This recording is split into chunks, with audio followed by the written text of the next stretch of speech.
Amount ಅನ್ನೆಲ್ಲ blog ಅಲ್ಲಿ ಹೇಳೋದಕ್ಕೂ ಈಶ್ವರಕ್ಕಾಗಿತ್ತು ನಾವು ಬಂದಿರೋದು. ಇದು ಸ್ಮಿತಾ ಕಟ್ಟಿದ್ದು. ಸ್ಮಿತಾ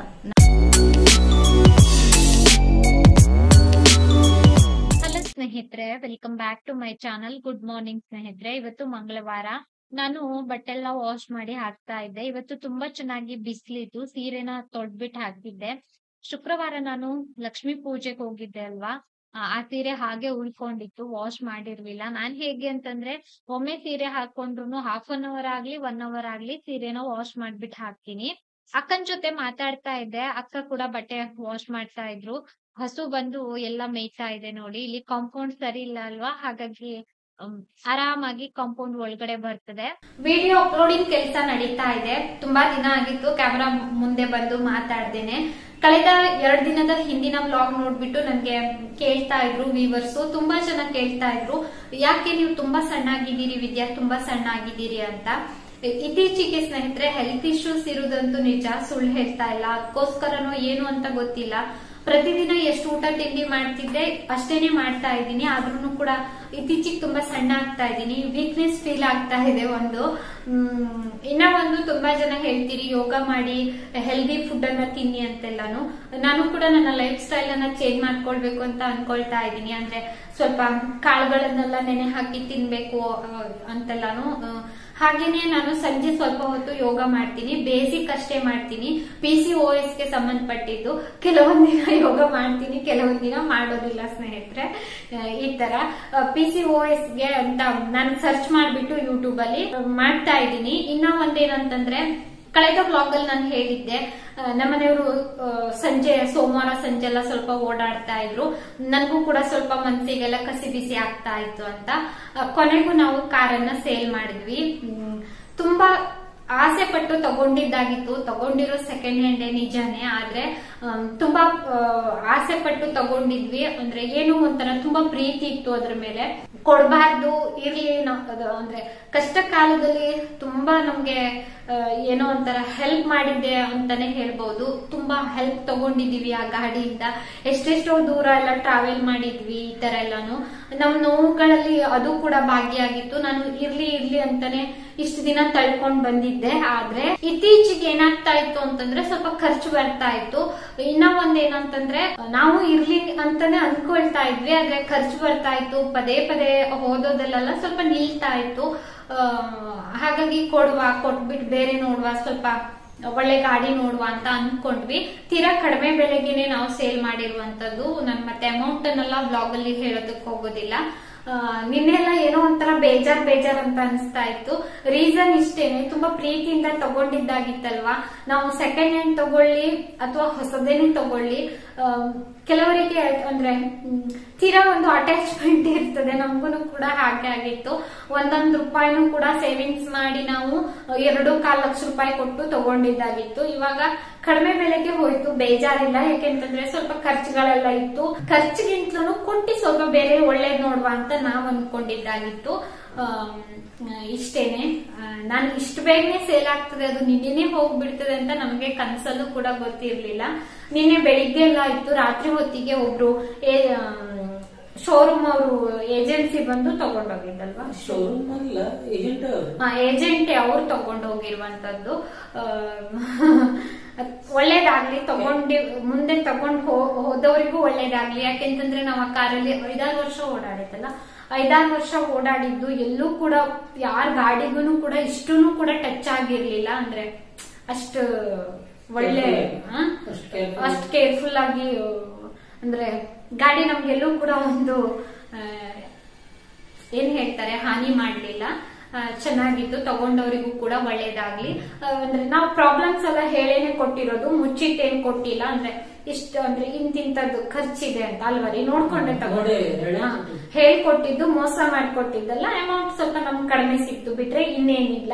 ನಮ್ಮ ಉದ್ದೇಶ ಇಷ್ಟೇನೆ, ನಮ್ಮಿಂದ ಇನ್ನೊಬ್ರಿಗೆ ಮೋಸ ಆಗ್ಬಾರ್ದು ಅಂತ. ಅಂದ್ರೆ ಮುಚ್ಚಿಟ್ಕೊಂಡು ಪ್ರಾಬ್ಲಮ್ಸ್ ಎಲ್ಲ ನಾವು ಜಾಸ್ತಿ ದುಡ್ಡಿಗೆ ಸೇಲ್ ಮಾಡೋದ್ರಲ್ಲಿ ಅರ್ಥ ಇರೋದಿಲ್ಲ. ಹಾಗಾಗಿ ಕ್ಯಾಶ್ ಎಲ್ಲ ತಗೊಂಡು ಸಹಿ ಹಾಕ್ಸ್ಕೊಂಡು ಕೊಟ್ವಿ. ನಿನ್ನೆ ನನ್ಗೆ ಹೋಗಿದ್ದೆ, ಒಂದ್ ಕ್ಷಣಕ್ಕೆ ನಂಗೆ ಸ್ವಲ್ಪ ಬೇಜಾರಾಯ್ತು. ನಾನ್ ಹೇಗೆ ಅಂತಂದ್ರೆ ನನ್ನ ಹತ್ರ ಏನಿದೆಯೋ ವಸ್ತು ಅದ್ರ ಮೇಲೆಲ್ಲ ನನ್ಗೆ ಸ್ವಲ್ಪ ತೀರಾ ಏನ್ ಹೇಳ್ತಾರೆ ಅಟ್ಯಾಚ್ಮೆಂಟ್ ಜಾಸ್ತಿ. ನನ್ಗೆ ಬಟ್ಟೆ ವಿಷಯ ಆಗಿರ್ಬಹುದು ಪ್ರತಿಯೊಂದು ನಾನು ತೀರಾ ಜೋಪಾನ ಮಾಡ್ತೀನಿ. ಹಾಗಾಗಿ ಸ್ವಲ್ಪ ಬೇಜಾರಾಯ್ತು. ನೋಡ್ಕೊಂಡು ಹೋಗ್ತಾರೆ ಅಂತ ಅನ್ಕೊಂಡಿದ್ವಿ. ನಾನ್ ಅನ್ಕೊಂಡಿದ್ದು ನೋಡೋದಕ್ ಬರ್ತಾರೆ, ನೋಡ್ಕೊಂಡು ಹೋಗ್ತಾರೆ, ಅಥವಾ ಒಂದು 2 days ಬಿಟ್ಟು ಬಂದು ತಗೊಂಡು ಹೋಗ್ತಾರೆ ಅಂತ. ನೋಡಿದ್ರೆ ಅವ್ರು ಕ್ಯಾಶೆ ತಂದಿದ್ರು. ಸರಿ ಅಂತ ನಮ್ಮ ಮನೆಯವರ ಅಣ್ಣ ಕೂಡ ಇದ್ರು, ಮಾವ ಅವರಿಗೂ ಕೂಡ ಕೇಳಿದ್ವಿ. ಎಲ್ಲರೂ ಕೊಡೋದಕ್ಕೆ ಅಂತಾನೆ ನಾವು ನಿರ್ಧಾರ ಮಾಡ್ಬಿಟ್ಟಿದ್ವಿ. ಅಂದ್ರೆ ಎಲ್ಲರೂ ಗೊತ್ತಿತ್ತು, ಅಂದ್ರೆ ಕೊಟ್ಟೆ ಬಿಡುವ ಅಂತ ಅನ್ಕೊಂಡಿದ್ದಾಗಿತ್ತು. ಹಾಗಾಗಿ ಕೊಟ್ಟಿದ್ದು. ನೋಡೋಣ ಇವಾಗ ಎಲ್ಲಾದ್ರೂ ಮತ್ತೆ ತಗೊಂಡ್ರು ಸೆಕೆಂಡ್ ಹ್ಯಾಂಡೇನೆ. ನಾನು ತುಂಬಾ ವ್ಲಾಗ್ಸ್ ಅಲ್ಲಿ ಹೇಳಿದೀನಿ, ಯಾಕೆಂತಂದ್ರೆ ನಮ್ಮ ಮನೆ ಹತ್ರಕ್ಕೆ ಕಾರ್ ಬರೋದಿಲ್ಲ. ನಾವು ರೋಡಲ್ಲಿ ಇಡ್ಬೇಕು ಕಾರನ್ನ. ಅಲ್ಲಿ ಮರ ಇರ್ತದೆ, ತೆಂಗಿನ ಮರ ಇದೆ, ದೊಡ್ಡ ದೊಡ್ಡ ಮರ ಎಲ್ಲ ಇರ್ತದೆ. ಏನಾದ್ರೂ ಬಿದ್ರುನು ಹಾಗಾಗಿ ಕಾರ್ ಕತೆ ಮುಗೀತದೆ. ಅದಕ್ಕೋಸ್ಕರ ಸೆಕೆಂಡ್ ಹ್ಯಾಂಡ್ ಏನೇ ನೋಡ್ಬೇಕು, ವಿಚಾರ ಮಾಡ್ತಾ ಇದೀವಿ, ತಗೊಳ್ಬೇಕು. ಲಾಸ್ಟ್ ಟೈಮ್ ನಾವು ಸ್ವಲ್ಪ ಯಾಮಾರಿದ್ವಿ. ಇರ್ಲಿ, ನಮ್ ಟೈಮ್ ಅಂತ ಅನ್ಕೊಳ್ತೀನಿ ನಾನು. ನಮ್ ಟೈಮ್ ಸರಿ ಇರ್ಲಿಲ್ಲ, ಹಾಗಾಗಿ ಸ್ವಲ್ಪ ಯಾಮಾರಿದ್ವಿ. ಅರ್ಜೆಂಟ್ ಬಿದ್ದು ತಂದ್ವಿ. ಸ್ವಲ್ಪ ತಗೊಳ್ಳುವಾಗ್ಲೇ ಅದು ಪ್ರಾಬ್ಲಮ್ಸ್ ಇತ್ತು, ನಮ್ಗೆ ಗೊತ್ತಾಗಿರ್ಲಿಲ್ಲ. ಇವಾಗ ನಾವು ಕೊಡುವಾಗ ತುಂಬಾ ಕಡಿಮೆ ಬೆಲೆ ಕೊಟ್ವಿ, ಜೊತೆ ಹೇಳ್ಕೊಟ್ವಿ, ಮೋಸ ಮಾಡ್ಕೊಟ್ಟಿಲ್ಲ. ಇದಿಷ್ಟನ್ನ ನಿಮ್ ಜೊತೆ ಹೇಳ್ಬೇಕಾಗಿತ್ತು ಸ್ನೇಹಿತರೆ. ಮತ್ತೆ ನಾನು 2 ವೀಲರ್ ಅಲ್ಲಿ ಓಡಾಡಲೆಲ್ಲ ನೀವು ಕೇಳ್ತೀರಿ ಎಲ್ ಏನಾಯ್ತು, ಕಾರು ಏನಾಯ್ತು ಅಂತ. ರಕ್ಷಾಬಂಧನದ ದಿನ ರಾತ್ರಿ ಕೊಟ್ವಿ. ನನ್ ಮಗ ಇವಾಗ ಹೇಳ್ತಿದ್ದಾನೆ, ಬೆನ್ಸ್ ಕಾರ್ ತಗೊಳ್ಳಿ. ಯಾವ ಕಾರು? ಬ್ರಿಜ್ ಕಾರ್ ತಗೊಳ್ಳಿ ಚಿಕ್ಕಮ್ಮ ಅಂತ ಬೆಳಿಗ್ಗೆ ಹೇಳ್ತಾ ಇದ್ದ. ಅವನಿಗೆ ಗೊತ್ತಿರ್ಲಿಲ್ಲ ರಾತ್ರಿ ಸೇಲ್ ಆಗಿದ್ದು. ಇವತ್ತು ಬೆಳಿಗ್ಗೆ ಬಂದಿದ್ದ, ಸ್ಕೂಲಿಗೆ ಹೋಗೋದಕ್ಕಿಂತ ಮುಂಚೆ, ಮಗನೆ ಕಾರ್ ಸೇಲ್ ಆಯ್ತು ಅಂದೆ. ಯಾವ ಕಾರ್ ತಂದೆ ಚಿಕ್ಕಮ್ಮ ಅಂತ ಕೇಳ್ದ. ತರ್ಲಿಲ್ಲ ಮಗನೆ, ತಗೊಳ್ವಾ ನೋಡುವ ಅಂತ ಹೇಳ್ದೆ. ಒಂದು ಬ್ರಿಜ್ ಕಾರ್ ತಗೊಳ್ರಿ ಚಿಕ್ಕಮ್ಮ ಅಂತ ಹೇಳ್ದ. ಆಮೇಲೆ ಹೇಳ್ದ, ಮತ್ತೆ ದುಡ್ಡೆಲ್ಲ ನನ್ನ ಹತ್ರ ಕೇಳ್ಬೇಡಿ, ನೀವು ತಗೊಳ್ಳೋದಿದ್ರೆ ತಗೊಳ್ಳಿ ಅಂತೆ. ಅವನ್ಗೆ ಭಯ, ಎಲ್ಲಾದ್ರೂ ನಾವು ಅವ್ನ್ ದುಡ್ಡು ಗಿಡ್ ಕೇಳ್ಬಿಟ್ರೆ ಅಂತ. ಈ ತರ ದುಡ್ಡೆಲ್ಲ ಕೇಳ್ಬೇಡಿ ಚಿಕ್ಕಮ್ಮ ಅಂತ ಮೊದ್ಲೇ ಹೇಳಿದ್ದಾನೆ ನನ್ಗೆ. ಅವ್ನು ಮಾತಾಡಿದ್ದನ್ನ ನಾನು ಕ್ಯಾಪ್ಚರ್ ಮಾಡ್ಬೇಕಾಗಿತ್ತು ಆ ಟೈಮ್ ನಲ್ಲಿ ಅಲ್ಲ. ನೋಡೋಣ, ಸಂಜೆ ಹೇಳಿಸ್ತೀನಿ ಬಂದ್ರೆ. ಇವಿಷ್ಟು ವಿಚಾರನ ಹಂಚ್ಕೊಳ್ಬೇಕಿತ್ತು. ಗಾಡಿನ ಅವ್ರ ಹೆಸರಿಗೆ ಮಾಡ್ಕೊಳ್ಳೋವರೆಗೂ ನಮ್ಗೊಂಚೂರು ಭಯ ಸ್ನೇಹಿತರೆ. ಅಂದ್ರೆ ಕೆಲವ್ರು ಏನ್ ಮಾಡ್ಬಿಡ್ತಾರೆ ಅಂದ್ರೆ, ಹೆಸರಿಗೆಲ್ಲ ಮಾಡ್ಕೊಳ್ಳೋದಕ್ಕೆ ಸ್ವಲ್ಪ ಖರ್ಚು ಬರ್ತದೆ ಅಂತ ಹಾಗೆ ಓಡಾಡ್ತಾ ಇರ್ತಾರೆ. ಈ ತರ ಆದಷ್ಟು ಬೇಗ ಹೆಸರಿಗೆ ಮಾಡ್ಕೊಳ್ಳಿ. ನಾವು ಹಾಗೆ ಮಾಡಿರ್ಲಿಲ್ಲ. ತಂದಿದ್ ಮಾರನೇ ದಿನದಿಂದನೇ ಓಡಾಟ ಮಾಡಿ ಬೇಗನೆ ಒಂದು ವಾರದ ಒಳಗಡೆ ಎಲ್ಲ ಆಗ್ಬಿಟ್ಟಿತ್ತು. ನಾವಿವಾಗ ಅಂದ್ರೆ ಅಗ್ರಿಮೆಂಟ್ ಎಲ್ಲ ಮಾಡಿಸ್ಕೊಂಡಿದ್ವಿ. ಅಂದ್ರೆ ಬಾಂಡ್ ಮಾಡ್ಲಿಲ್ವಾ? ಯಾಕೆ ಬಾಂಡ್ ಮಾಡೋದಿದ್ರೆ ಸುಮಾರು ಬಾಂಡ್ ಬೇಡ ಅಂತ ಸಿಗ್ನೇಚರ್ ಹಾಕದ, ಬ್ಲಾಂಕ್ ಪೇಪರ್ ಮೇಲೆ ಸಿಗ್ನೇಚರ್ ಹಾಕದ್ ಬರೀತರು ನಾ ಸೇಲ್ ಮಾಡಿದ್ದೇನೆ. ಇಷ್ಟು ವಿಚಾರನ ಹಂಚ್ಕೊಳ್ಬೇಕಿತ್ತು ಸ್ನೇಹಿತರೆ. ನನ್ಗೆ ಕೆಲ್ಸ ಇದೆ, ಇವಾಗ ಒಂದೊಂದೇ ಕೆಲ್ಸ ಮಾಡ್ಕೊಳ್ತೀನಿ. ಸಿಗ್ತೀನಿ ಆಮೇಲೆ. ನೋಡೋಣ, ದೇವ್ರು ಹೇಗೆ ಕರ್ಕೊಂಡು ಹೋಗ್ತಾರೋ ಹಾಗಾಗಿ ಹೋಗ್ತಾ ಇರ್ಬೇಕು. ತುಂಬಾ ಆಸೆ ಕನ್ಸುಗಳಿದೆ, ಆದ್ರೆ ಫೈನಾನ್ಷಿಯಲಿ ನಾವು ಅಷ್ಟೊಂದು ಸ್ಟೇಬಲ್ ಇಲ್ಲ. ಆಗ್ಬೇಕು ಅಂತ ಅನ್ಕೊಳ್ತಾ ಇದ್ವಿ. 2 ವರ್ಷದಲ್ಲಿ ನಾವು ಸ್ವಲ್ಪ ಏನ್ ಹೇಳ್ತೀವಿ, ಕೆಲಸದಲ್ಲಿ ಸ್ವಲ್ಪ ನಮ್ಗೆ ಹೊಡೆತ ಬಿತ್ತು. ಮುಂಚೆ ತರ ನಮ್ಗೆ ಆದಾಯ ಬರ್ತಿರ್ಲಿಲ್ಲ. ಇವಾಗ ನೋಡ್ಬೇಕು, ಇವಾಗ ಸ್ವಲ್ಪ ರಿಕವರಿ ಆಗ್ತಾ ಇದೀವಿ. ನೋಡ್ಬೇಕು, 2 ವರ್ಷದ್ದೇನು ಹೊಡೆತ ಬಿತ್ತು, ಅದನ್ನು ಸುಧಾರಿಸ್ಕೊಳ್ಳೋದಕ್ಕೆ ಆಗ್ಲಿಲ್ಲ. ನೋಡುವ, ಯಾವತ್ತು ಮನುಷ್ಯ ಇದ್ದಾಗ್ಲೇ ಇರೋದಿಲ್ಲ, ಚೇಂಜ್ ಆಗ್ತಾ ಇರ್ತದೆ ಅಲ್ವಾ ರೀ. ಬದಲಾವಣೆನೇ ಜಗದ ನಿಯಮ. ಮಧ್ಯಾಹ್ನ ಸುಮಾರು 2:15 ಊಟ ಎಲ್ಲ ಮುಗಿಸಿ ನಾನು ಹೊರಗಡೆ ಹೊರಟಿದ್ದೀನಿ. ಅಕ್ಕ ಬಂದು ಬಸ್ ಸ್ಟ್ಯಾಂಡ್ ಅಲ್ಲಿ ವೇಟ್ ಮಾಡ್ತಾ ಇದ್ರು. ಹಾಗಾಗಿ ಮತ್ತೆ ನನಗೆ ಮಾತಾಡೋದಕ್ಕೆಲ್ಲ ಟೈಮ್ ಸಿಕ್ಕಿಲ್ಲ. ಹಾಗಾಗಿ ಬೇಗನೆ ಊಟ ಮುಗಿಸಿ ಹೊರಟೆ. ನಮ್ಮ ಮನೆಯವ್ರು ಬರ್ತಾ ಇಲ್ಲ ಇವತ್ತು. ನಾನು ಮತ್ತೆ ಅಕ್ಕ ಸೇರ್ಕೊಂಡು ಹೊರಗಡೆ ಹೋಗ್ತಾ ಇದೀವಿ. ಹೊನ್ನಾವರ ಬಸ್ ಸ್ಟ್ಯಾಂಡ್ ಕಡೆ ಹೋಗ್ತಾ ಇದ್ದೀನಿ. ಇವತ್ತು ಬಸ್ ಅಲ್ಲಿ ನಮ್ಮ ಪ್ರಯಾಣ.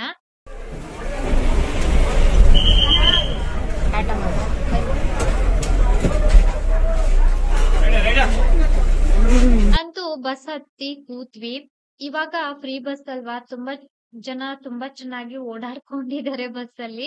ಆದ್ರೆ ನಾನು 2ನೇ ಬಾರಿ ಬಸ್ ಹತ್ತಾ ಇರೋದು, ಫ್ರೀ ಬಸ್ ಅನ್ನ. ಲಾಸ್ಟ್ ಟೈಮ್ ನಮ್ ಚಿಕ್ಕಮ್ಮ ಮನೆ ಗೃಹ ಪ್ರವೇಶಕ್ಕೆ ಹೋದಾಗ ಬರ್ತಾ ಬಸ್ಸಿಗೆ ಬಂದಿದ್ದೆ. ಇವತ್ತು ಕೂಡ ಬಸ್ಸಿಗೆ ಹೋಗ್ಬಿಟ್ಟು ಬಸ್ಸಿಗೆ ಬರ್ತಾ ಇದ್ದೀನಿ. ವ್ಯೂವರ್ಸ್ ಒಬ್ರು ನನ್ಗೆ ಕಾಮೆಂಟ್ ಹಾಕಿದ್ರು. ಸಂಜೆ ನನ್ ಕಾಮೆಂಟ್ ಓದ್ತಾ ಕೂತಾಗ ನೋಡಿದ್ದೆ, ವಿದ್ಯಾ ಅವರೇ ನಿಮ್ಮನ್ನ ನಾನು ಬಸ್ ಸ್ಟ್ಯಾಂಡ್ ಅಲ್ಲಿ ನೋಡಿದ್ದೆ ಅಂತ. ತುಂಬಾ ಖುಷಿ ಆಯ್ತು ನಿಮ್ಮ ಕಾಮೆಂಟ್ ಅನ್ನ ನೋಡ್ಬಿಟ್ಟು. Thank you so much. ಹಾಗೆ ನಾವ್ ಎಲ್ಲಿಗ್ ಬರ್ಬೇಕಾಗಿತ್ತು ಅಲ್ಲಿಗ್ ಬಂದ್ವಿ. ಮತ್ತೆ ನನ್ಗೆ ಎಲ್ಲೂ ಕೂಡ ಜಾಸ್ತಿ ವಿಡಿಯೋ ಮಾಡ್ಕೊಳ್ಳೋದಕ್ಕಾಗ್ಲಿಲ್ಲ. ಮುರುಡೇಶ್ವರಕ್ಕಾಗಿತ್ತು ನಾವು ಬಂದಿರೋದು. ರಿಟರ್ನ್ ಬರ್ತಾ ನನ್ಗೆ ವಿಡಿಯೋ ಮಾಡೋದಕ್ಕಾಗ್ಲಿಲ್ಲ. ಬಸ್ ತುಂಬಾನೇ ರಶ್ ಇತ್ತು, ನಿಂತ್ಕೊಂಡ್ ಬಂದಿದ್ದೆ. ಹಾಗಾಗಿ ಮನೆಗ್ ಬಂದ್ರೆ ನಮ್ಮ ಮನೆಯಲ್ಲಿ ಫುಲ್ ಕ್ಲಾಸು. 4:45 ನನ್ನ ಮಗನ್ ಕೋಪ ಬಂತು ಹೊರಗಡೆ ಹೋಗಿದ್ದೆ ಅಂತ. ತುಂಬಾ ಜನ ನೀವು ಕೇಳ್ತಿದ್ರಿ ಅಲ್ವಾ, ಯಾಕೆ ಅಮ್ಮನ ಮನೆಗೆ ಹೋಗ್ಲಿಲ್ಲ ವಿದ್ಯಾ ಅವರೇ ರಕ್ಷಾ ಬಂಧನಕ್ಕೆ ಅಂತೆಲ್ಲಾನು. ತೇಜಸ್ ಹಂಗೆ ನೋಡೋದಕ್ ಹೋಗಿದ್ದೆ ನಾನು. ತೇಜನ್ಗೆ ಹುಷಾರಿರ್ಲಿಲ್ಲ, ಹಾಸ್ಪಿಟಲ್ ಅಲ್ಲಿ ಇಟ್ಟಿದ್ರು. ತುಂಬಾ ದಿನ ಆಯ್ತು, ಒಂದು 4-5 ದಿನ ಹತ್ತತ್ರನೇ ಆಯ್ತು. ಹಾಗಾಗಿ ನಾನು ಇವತ್ತು ಆಸ್ಪತ್ರೆಗೆ ನೋಡೋದಕ್ಕೆ ಹೋಗಿದ್ದೆ. ನಾನು ಹೇಳ್ಬೇಕು ಬೇಡವೋ ಅಂತ ಮತ್ತೆ ನಾನು ಅಲ್ಲೇನು ಬ್ಲಾಗ್ ಎಲ್ಲ ಮಾಡ್ಲಿಲ್ಲ ಸ್ನೇಹಿತರೆ. ತುಂಬಾ ಜನ ಕೇಳ್ತಿದ್ರಿ ಯಾಕೆ ರಕ್ಷಾ ಬಂಧನಕ್ಕೆ ಹೋಗ್ಲಿಲ್ಲ ಅಂತ. ರೀಸನ್ ಇದೇನೆ, ಭಾನುವಾರನೋ ಶನಿವಾರನೇನೋ ಅಡ್ಮಿಟ್ ಮಾಡಿದ್ರು. ಹಂಗಾಗಿ ಅಮ್ಮ ಮನೆಗೆ ಹೋಗ್ಲಿಲ್ಲ. ನಾನು ಅನ್ಕೊಂಡೆ ಇವತ್ತಾದ್ರೂ ಡಿಸ್ಚಾರ್ಜ್ ಮಾಡಬಹುದು ಅಂತ. ಇಲ್ಲಲ್ಲ, ಮುರುಡೇಶ್ವರದಲ್ಲಿ ಇಟ್ಟಿರೋದು, ಹೊನ್ನಾವರದಲ್ಲ. ಹಾಗಾಗಿ ಮುರುಡೇಶ್ವರಕ್ಕೆ ಹೋಗಿ ಬಂದೆ. ನಾನು ಮತ್ತೆ ಅಕ್ಕ ಹೋಗಿದ್ರು, ನಮ್ಮ ಮನೆಯವ್ರು ಬಂದಿರ್ಲಿಲ್ಲ. ಅವರಿಗೆ ಸ್ವಲ್ಪ ಕೆಲಸ ಇತ್ತು, ಹಾಗಾಗಿ ಬಂದಿರ್ಲಿಲ್ಲ. ಬಸ್ಸಿಗೆ ಹೋಗ್ಬಿಟ್ಟು ಬಸ್ಸಿಗೆ ಬಂದ್ವಿ. ಆರಾಮ್ ಹೋಗ್ತಾ ಬರ್ತಾ ಲೋಕಲ್ ಬಸ್ ಹತ್ತಿಲ್ಲ, ಡೈರೆಕ್ಟ್ ಮಂಗಳೂರು ಬಸ್ ಹತ್ತಿದ್ವಿ. ಅಂದ್ರೆ ಅದು ಎಲ್ಲಾ ಕಡೆ ಸ್ಟಾಪ್ ಕೊಡೋದಿಲ್ಲ, ಮುರುಡೇಶ್ವರ ಭಟ್ಕಳಿ ಈ ತರ ಮಾತ್ರ. ಇವಾಗ ಬರ್ತಾ ಕಾರವಾರ ಬಸ್ಸಿಗೆ ಬಂದಿದ್ವಿ, ಅದೂನು ಅಷ್ಟೇನೆ, ಅಂದ್ರೆ ಎಲ್ಲಾ ಕಡೆ ಸ್ಟಾಪ್ ಕೊಡೋದಿಲ್ಲ. ಹಂಗಾಗಿ ಬೇಗ ಬೇಗ ಹೋಗಿ ಬಂದಿದ್ದಾಯ್ತು. ನಮ್ಮ ಅಕ್ಕ ಸೀದಾ ಮನೆಗೆ ಹೋದ್ರು, ನಾನು ಬಂದೆ. ಎಲ್ಲೂ ಜಾಸ್ತಿ ವಿಡಿಯೋ ಮಾಡೋದಕ್ಕಾಗ್ಲಿಲ್ಲ. ಇವಾಗ ಬಿಸಿ ಬಿಸಿ ಟೀ ಮಾಡ್ಕೊಂಡು ಕುಡಿಬೇಕು. ಟೀ ಎಲ್ಲ ಕುಡಿದು ಸಿಗ್ತೀನಿ ಸ್ನೇಹಿತರೆ. ಹಾಯ್ ಮಾಡು ಮಗ, ಹಾಯ್ ಹಾಯ್. ಇಲ್ಲಿ ಹಾಯ್ ಮಾಡುದಿಲ್ವೇ? ಕೋಪ ಬಂದಿದೀಯ ನಿಂಗೆ? ಹಾಯ್.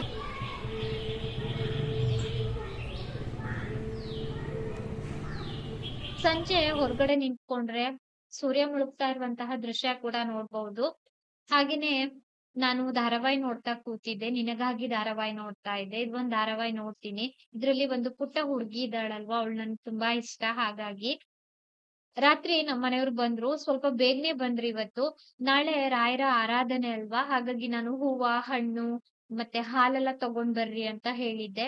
ಹಾಲನ್ನ ನಾನು ಫ್ರಿಡ್ಜ್ ಅಲ್ಲಿ ಇಡ್ತೀನಿ. ವ್ಯೂವರ್ಸ್ ಒಬ್ರು ಕೇಳ್ತಾ ಇದ್ರು, ಅಂದ್ರೆ ಹಾಲನ್ನ ದೇವರಿಗೆ ನೈವೇದ್ಯ ಮಾಡುವಾಗ ಕಾಯಿಸ್ ಮಾಡ್ತೀರಾ ಅಥವಾ ಹಾಗೇನೆ ಇಡ್ತೀರಿ ಅಂತ. ನಾನು ಹಾಗೆ ಹಾಲನ್ನ ಇಡ್ತೀನಿ, ಹಾಲನ್ನ ಕಾಯಿಸೋದಿಲ್ಲ. ಹಣ್ಣೆಲ್ಲ ತಂದ್ಬಿಟ್ಟಿಟ್ರು. ಹಾಗೇನೆ ರಾಖಿ ಕೊಟ್ರು. ನಮ್ಮನೆಯವರ ತಂಗಿ ರಾಖಿ ಕಳ್ಸಿದ್ರು ಒಬ್ರು. ಬಾವ ಅವರಿಗೂ ಕಳ್ಸಿದ್ರು, ಕೊಟ್ಬಿಟ್ ಬಾ ಅಂತ ಕಳ್ಸಿದ್ರು. ಬಾವ ಅವ್ರು ಬಂದಿರ್ಲಿಲ್ಲ, ಕೆಳಗಡೆ ಅಕ್ಕನ ಹತ್ರ ಕೊಟ್ಬಿಟ್ ಬರೋದಕ್ ಹೋಗಿದ್ದೆ ನನ್ ರಾಖಿನ. ರಾತ್ರಿ 8:45 ನಮ್ಮನೆಯವರು ಇವತ್ತು ಸ್ವಲ್ಪ ಬೇಗನೆ ಬಂದ್ರು. ನಾನು ಪೂಜೆಗೆ ನಾಳೆಗೆ ಹೂವ ಹಣ್ಣೆಲ್ಲ ತರ್ಲಿಕ್ಕೆ ಹೇಳಿದ್ದೆ, ಹಾಗಾಗಿ ಸ್ವಲ್ಪ ಬೇಗನೆ ಬಂದ್ರು. ನಮ್ಮನೆಯವರು ತಂಗಿ ರಾಖಿ ಕಟ್ಟಿದ್ದಾರೆ ಅಲ್ವಾ ರೀ?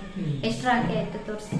ಇದು ಮನೆದು, ಆಮೇಲೆ ಇದು ಆಶಂದು, ಇದು ಕಾವ್ಯ ಕಾವ್ಯಂದು, ಕಟ್ಟಿದ್ದು, ಆಯಿ ಕಟ್ಟಿದ್ದು, ಇದು ಸ್ಮಿತಾ ಕಟ್ಟಿದ್ದು. ಸ್ಮಿತಾ ನಮ್ಮನೆಯವ್ರ ತಂಗಿ. ಪ್ರತಿ ವರ್ಷ ಅಂಗಡಿ ಹತ್ರ ಬಂದ್ಬಿಟ್ಟು ರಾಖಿ ಕಟ್ಬಿಟ್ಟು ಹೋಗ್ತಾರೆ.